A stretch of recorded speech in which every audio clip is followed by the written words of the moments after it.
शायद वो खुद जो है सितंबर से पहले घर जाना चाह रहे हो। हम्म। शायद वो खुद जो है सियासी शहीद बनना चाहते हो। शायद वो खुद जो है मुद्दत पूरी होने के बाद खामोशी से बैग उठा के बिस्तरा उठा के घर जाने पे आमादा ना हो, और जाते जाते वो शहीद बनना चाहते हो।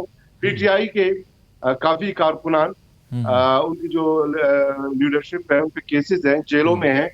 तो इन्होंने भी जाके बताना है ना कि हम्म। मैंने, जब आप जेल में थे, मैं ऐवान सदर में जिंदगी का लुत्फ इंजॉय नहीं कर रहा था, बल्कि मैं भी सियासी रजिस्ट शहीद बन के करो। आपके एक पास आकर बैठा हूं। देखिए एक बहुत नुक्ता सारी नज़र ये चीजें भी हैं, है, एक नुक्ता नज़र बहुत ये सारी। भी है कि उनके ऊपर दबाव डाला जा रहा है कि वो रिजाइन कर दें, लेकिन वो ट्वीट करके उन्होंने ये देखिए पैगाम दिया मुझे है कि वो नहीं दबाव लगता के सामने खड़े आगे हो सकते हैं। एक देखें नुक्ता आगे। नज़र है, मैंने कहा एक नुक्ता नज़र आई है।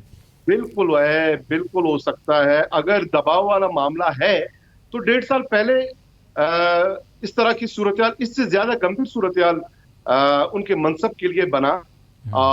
उस वक्त जो है वो सदर मुमलिकत से ज्यादा पीटीआई के मरकजी कायद के तौर पे, बल्कि जो उनके चेयरमैन का रूह है वो भी अलूल कर गया था उसमें।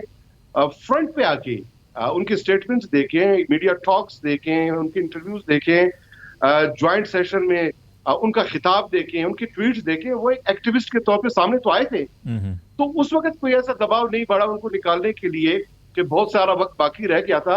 अब आखिर में कोई क्यों दबाव डालेगा?